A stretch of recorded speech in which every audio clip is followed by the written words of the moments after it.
Nondiké, non-dit signifie vérité. Ké, c'est la première lettre de Kader. Je m'appelle Abdelkader Silla. C'est en anglais quoi. J'ai opté pour une musique qui prône la vérité. Je me suis dit, je suis un diseur de vérité. Donc je n'ai pas cherché loin pour trouver un surnom. J'ai dit seulement Nondiké.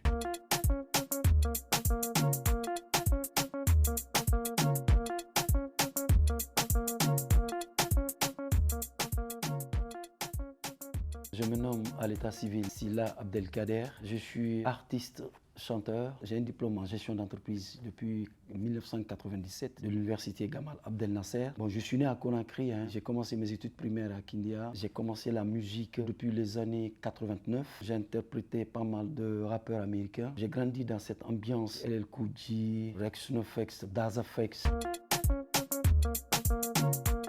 En 90, j'ai créé avec mes amis un groupe dénommé Bad Boys. C'était un groupe à l'époque qui organisait les matinées dansantes à Kindia. Et du coup, l'amour que nous avions pour la musique nous a poussé à écrire nos premiers textes. Bad Boys a continué. Nous avons enregistré un premier morceau de nous à Conakry, ici dans les studios de la RTG. C'était les années 90. C'était sur la démocratie. On a été apprécié, sollicité par la jeunesse de Kindia. Et entre-temps, quand on est rentré à l'université à Conakry, 93, l'amour que nous avions pour le hip-hop continuait. Nous avons créé notre groupe à l'université Campus Plus. On s'est dit non, le monde, ça ne collait pas à notre nom, quoi. Il faut trouver un nom qui est beaucoup plus adapté, joli à entendre. Il y avait des grèves à l'université. À l'époque, mon pote et moi, PUBG, on a créé le groupe Fac Alliance. Nous avons continué à deux. Et entre-temps, il y a une fille qui a adhéré au groupe. Son nom, c'est Miss Hot. Elle n'a pas fait long feu dans le groupe. Elle a quitté un an après. En 96, on allait se confier à un doyen de la musique en Guinée du nom de Dourabari, à l'époque, qui était notre voisin dans le quartier Cameroun. Grâce à notre manager de l'époque, paix à son âme, François Falconi, nous avons rencontré un autre étudiant aussi, qui était de la même promotion que nous, du nom de Mansour Diallo, qui avait notre style de musique, qui est tombé amoureux de notre groupe Fac Alliance. Dourabari a fait la présentation. Il était à l'époque le président du fans club de Dourabari, qui s'apprêtait à sortir un album sur le marché. Dourabari lui a fait écouter ce que nous avions fait comme création musicale. Dourabari lui a dit, ce jour-là, tu peux être avec eux, ces gars-là, ils sont bons, vous pouvez continuer l'aventure. Il a dit, ok. Moi, je suis allé demander à mon papa, j'ai dit, papa, on a un gars qui veut adhérer, mais on ne connaît pas sa moralité. Bon, il doit participer dans 2 chansons dans notre futur album qu'on était en train de préparer dans les coulisses. Mon père m'a dit ce jour-là, pourquoi trois chansons seulement à faire avec lui, mais continue l'aventure avec lui. Donc j'ai accepté. Je suis allé le voir en train de prester dans un coin. Il n'était pas 100% hip-hop, mais on s'est dit ouais, il peut faire parce qu'il avait une très belle voix et on avait besoin de cette voix-là à l'époque. Master X, il était Mansour Diallo. Il est venu me dire, bon les gars, je vais faire partie du groupe, mais écoutez, dans ma famille, je suis le seul à chanter et ma soeur me harcèle de ne pas y faire partie. Moi, je lui dis, mais écoute, tu peux me porter un masque, pourquoi pas? Parce que j'avais déjà à l'idée un groupe en France à l'époque qui s'appelait La Brigade, qui était composé de 9 personnes, mais il y avait un gars parmi eux dont on ne voyait jamais le visage. Du coup, ça m'a inspiré. Quand je lui ai fait la proposition, il a dit, eh, tu as raison, hein, Nondi. Ce soir, on est allé à Bordeaux, à Madina. On a acheté un masque, c'était Batman à l'époque, on a mis. On allait au palais chanter. Maria Diallo Djeri, dès qu'on a fait, lui, il était masqué. Ça a attiré la curiosité des gens. Voilà, Fac Alliance est parti comme ça à 3. En 1994, il y avait plusieurs facultés à l'université de Conakry. Nous étions en grève. Notre but était de réunir les facultés dans un seul bloc, d'où l'alliance des facultés. Voilà, donc Fac Alliance est né comme ça. Faculté, nous avons coupé le mot faculté. Fac Alliance.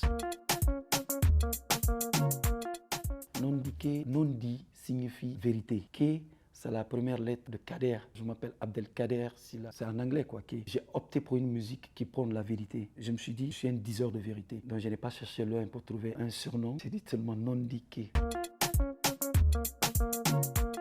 Le groupe a sorti son premier album le 2 mai 2000 au Palais du Peuple. C'était la sortie de notre premier album. L'album s'intitulait Lougagni. PUBG et moi avions d'abord mis en place les premiers arrangements de l'album. Et entre-temps, Master X est venu dans le groupe. Nous avons façonné l'album avec la présence de Master X. Ça a été une longue période de galère pour nous.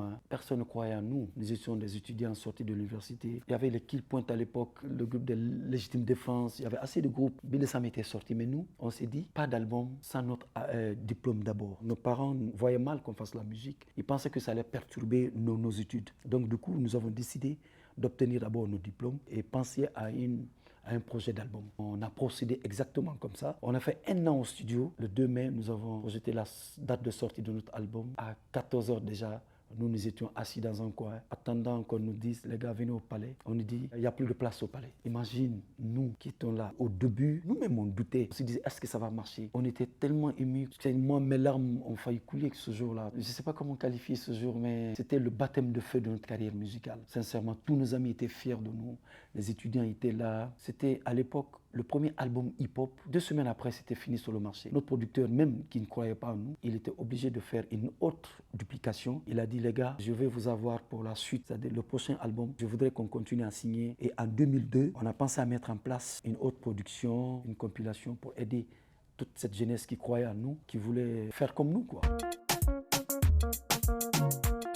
Mariama, c'est une inspiration qui est venue lors du passage de Baaba Maal en Guinée. C'était au collège Donka. Bon, il avait un répertoire, mais dès que le morceau est venu, c'était l'effervescence. Les gens ont failli sauter. Ça, c'était la version de Baaba Maal. La stratégie que nous avions, c'était d'associer la culture africaine au hip-hop, qui est une musique exportée. On s'est dit, dès le début, faire un brassage, un mixage entre les cultures. C'était notre vision musicale, rap culture. Mansour, Master X, Pape G et moi, nous avons discuté, on a pensé directement à ce morceau pour un remix. On a fait un premier remix, on a essayé de mettre en place quelques inspirations. Les gens ont écouté, mais nous, on n'était pas satisfaits. On a repris. C'est cette reprise-là que tout le monde écoutait dans les quartiers, les gens appréciaient. Ça nous a donné le courage de faire partie de ce morceau-là. Et dès que c'est sorti, c'est comme si les gens n'attendaient que ça. C'était un succès sans limite en dehors de Conakry. On a eu des échos comme quoi nous étions attendus à Dakar, à Bamako, au Burkina. Donc ça a été pour nous une clé de sortie de la Guinée.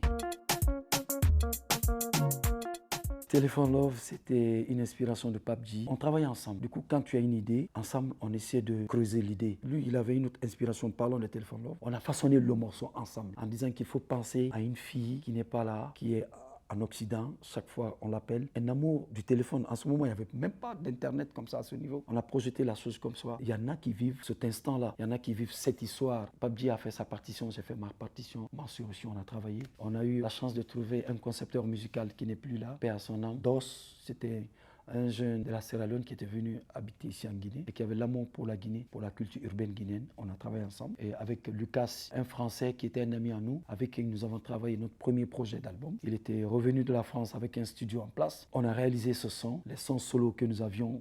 Nous aussi, nous les avons réalisés. Du coup, ça a abouti à une compilation de 50 jeunes artistes, y compris Fakalian. Cette compilation est sortie aussi le 25 mai 2002 au Palais du Peuple.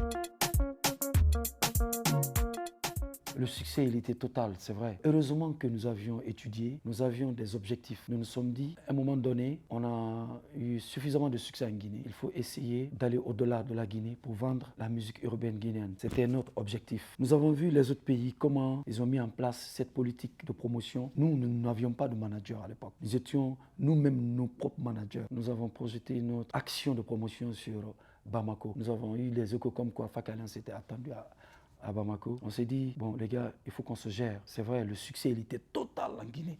Nous n'avons plus rien à faire en Guinée. C'était maintenant de convaincre les autres pays, surtout la sous-région, à accepter, à adhérer dans notre vision musicale. Et puis, pourquoi pas avoir des prix et participer à des festivals. Nous nous sommes dit au début, on est sortant d'université, on n'a pas de boulot en Guinée, on peut vivre de la musique. Parce qu'il n'y avait pas d'argent à l'époque ici en Guinée. Nous avions des familles qui attendaient beaucoup de nous, quoi. On a eu des partenaires à Bamako qui ont préparé un grand concert là-bas, de dédicace de l'album Mariama. On ne s'attendait pas à remplir, nous, Fakalians, un groupe étranger, une salle de spectacle mythique, Amadou Hampâté Bamako. Nous étions dans notre hôtel aussi, assis comme ça, tout d'un coup. On devait aller rester à partir de 18h. À 16h, on nous appelle déjà. La salle est bourrée à craquer, il n'y a plus de place. Il y avait des gens qui avaient acheté des tickets, mais qui n'avaient plus de place. Imagine encore cette émotion. Ça veut dire que l'aventure était bien partie. Nous étions sur un très bon chemin. C'était encore la totale pour nous.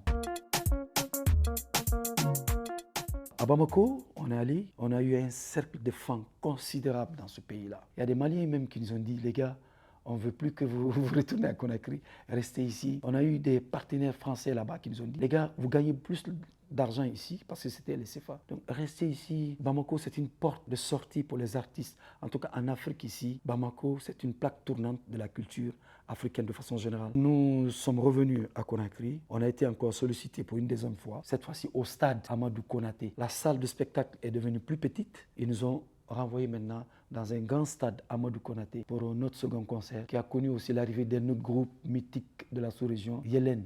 de Burkina Faso qui nous ont accompagnés. Dès qu'on a fini de jouer, nous avons eu la chance de rencontrer même à Bamako un producteur qui a un label international, Seydoni Music. Un label qui est tombé amoureux de notre couleur musicale et nous ont proposé une production à dimension internationale. C'était une première en tout cas pour un groupe guinéen à l'époque. C'était en 2003 et nous avons accepté la production de Seydoni Music. Nous avons engagé un projet d'album, c'était l'album Kakilambe. Un album à dimension internationale. Nous avons conçu dans cet esprit-là aussi. C'est qu'on n'a pas vu que la Guinée pour notre consommation. L'album Kakilembe est sorti le 23 mai 2003 au stade le 28 septembre ici. C'était aussi osé à l'époque faire une dédicace d'un groupe urbain. Nous avons été le premier groupe qui a tenté cette aventure-là et nous avons réussi. Mais juste après cette dédicace, il faut reconnaître que FAC Alliance est parti sur une pente glissante. C'est dû au fait que les 3 membres n'avaient plus cette même vision de la chose qu'on gérait ensemble. C'est ça en fait la cause de la séparation d'un groupe. C'est que vous ne voyez plus l'objectif de façon commune. On ne se comprenait plus sur les compositions musicales. On a tenté l'expérience avec certaines compositions que nous avions faites. Ça ne marchait pas. Quand il y a un manque d'amour, ça se répercute sur même la composition musicale. Il n'y avait pas de gestionnaire de groupe ici de façon professionnelle. Peut-être si nous avions signé avec une maison à l'époque qui était spécialisée gestion des artistes, on n'allait pas être victime de cette séparation. Parce que c'était un moment très décisif de notre évolution musicale. Après une sortie internationale, pouf, c'était la descente aux enfers, comme on dit. Le seul conseil que moi je peux donner aux jeunes, côté création, n'allez jamais ailleurs. Cherchez à savoir d'abord le patrimoine culturel que dispose la Guinée. Il est très riche. Vous prenez un seul rythme guinéen, vous essayez de mixer avec votre vision musicale qui n'est autre que le hip-hop là, ça va donner une nouvelle couleur musicale. Là, vous allez vous distinguer des autres. Sur le plan international, c'est-à-dire partout où vous irez, vous serez fier de vous et digne parce que vous venez avec une couleur propre à vous. C'est ça le premier conseil. Deuxième conseil, si vous êtes en groupe, essayez de signer un contrat entre les membres, c'est-à-dire pour éviter d'éventuelles séparations à un moment décisif de votre évolution. C'est-à-dire signer avec des maisons professionnelles de management, c'est important. Sinon, ça peut se répercuter sur vous à un moment où vous ne vous attendez jamais. Et puis, en plus, il ne faut pas viser que la Guinée. Ayez des ambitions énormes. Se dire, on va être pris RFI Musique, on va être comme Soulbanks, à qui d'ailleurs je dis sincèrement toutes mes félicitations, qui est en train de rafler beaucoup de prix. Moi, ça ne m'étonne pas. Quand j'ai écouté Soulbanks dans sa dernière sortie, j'ai dit oui, le jeune, il va partir loin. C'est comme si le gars, il m'a écouté parce qu'il a pris des choses de chez nous, qu'il a mixé avec sa vision musicale R&B et ça a donné une autre couleur musicale. J'invite beaucoup de jeunes à être sur cette lancée musicale-là. Il faut dire que j'anime une émission qui est diffusée par la RTG. Dans le souci toujours d'aider les jeunes à ne pas s'amuser avec cette musique-là, qui peut leur trouver un chemin, ils peuvent trouver une porte de sortie en pratiquant cette musique de façon professionnelle. Après toutes nos tournées ouest-africaines, de retour en Guinée, j'ai pensé à créer une émission à ma retraite musicale un jour. J'ai dit, je voudrais aussi être proche des jeunes pour leur apprendre quelque chose qu'ils ne savent pas, pour partager mon expérience afin qu'ils puissent peut-être aller loin aussi. Donc j'ai pensé à mettre en place une émission qu'on appelait à l'époque Flash 15-50. Flash sur la musique des gens dont là j'ai compris entre 15 et 50 ans. J'ai pensé au hip-hop directement. J'ai commencé à animer ça de façon internationale avec d'autres artistes étrangers que je mixais un peu avec les artistes guinéens. L'émission était beaucoup appréciée à l'époque. Maxi Pop aujourd'hui, qui est la seule émission urbaine sur la RTG, qui était animée à l'époque par Don Love, paix à son âme. Quand lui l'a quitté dans cette émission, la cellule culturelle de la RTG m'a fait appel pour animer cette émission. Il se disait que j'étais mieux placé aujourd'hui, étant artiste de ce milieu, qui a une expérience musicale. Je convenais à leur goût pour animer cette émission. Donc il y a cela 10 ans que je suis en train d'animer cette émission. Ce n'est pas qu'une simple animation. Je partage mon expérience musicale avec la nouvelle génération. Tu vois, je les guide, même en dehors de l'émission, même dans l'émission. C'est une passion que je partage, que je vis en animant cette émission.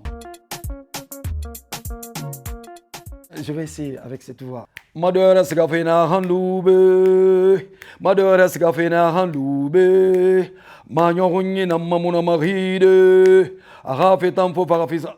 Voilà, je m'arrête là parce que la voix elle est prise. C'est tout nouveau, c'est vrai. Je suis en train de confectionner une mixtape avec une jeune artiste guinéenne qui vit aux États-Unis, qui a un style purement américain. Son nom c'est Mignonne. Nous avons fait un premier projet intitulé Mon modèle. Aujourd'hui, ce son est apprécié par pas mal de jeunes. Dans les ghettos, partout, dans les télés, ça passe. On a eu un retour vraiment positif. Les gens disent que non, grand, c'est trop fort ça. Or, ils n'ont rien vu. Il y a encore d'autres sons qu'on a enregistrés qui doivent venir bientôt. On a des clips qu'on doit tourner pour mettre encore à la disposition de nos fans. Et puis le projet, ça va s'appeler NM Fusion. On a un projet même de remixer certains sons de Fac Alliance, mais dans la tendance actuelle avec Mignonne, pour toujours être là, quoi. Les projets d'avenir, moi j'ai un projet de fin de carrière, c'est-à-dire un album. Là où je suis, je pense à un album. Il y a de cela 10 ans, je suis en train de travailler sur un concept musical qui va être la somme de toutes mes expériences musicales, début, avant Fac Alliance, toutes nos tournées. Et puis aujourd'hui même dans la nouvelle génération, les tendances qui marchent, j'essaie de poser dessus. J'ai à mon actif plus d'une centaine de musiques. Donc je vais prendre dans ça quelques sons que je veux mettre à la disposition du monde. C'est-à-dire qu'il va être, Inch'Allah, quand un sportif veut mettre fin à sa carrière, on appelle ça jubilé. Donc je veux faire un jubilé musical. Les sons sont déjà prêts. Hein. Je suis en train de mettre en place un studio audiovisuel. Produire les jeunes, leur inculquer une nouvelle vision musicale. Je suis toujours dans le hip-hop, mais je m'adapte à l'évolution de cette musique au jour le jour. Il faudrait l'adapter, ton style, ton flow, sinon on va te traiter tout le temps de old school. En réalité, le mot old school n'existe pas dans un artiste. Un artiste s'adapte à l'évolution de la chose. Et d'autres qui veulent aussi embrasser ce métier d'animation télé, je peux aussi leur procurer assez de conseils dans ce sens-là. Faire des featuring, assez de featuring avec pas mal de jeunes. J'ai à mon actif un cercle d'artistes que je gère, avec qui je fais des featuring. Toujours faire valoir mon style. Si ça peut servir à cette génération actuelle, une inspiration futuriste, je serai vraiment heureux partout où je serai. Abonnez-vous.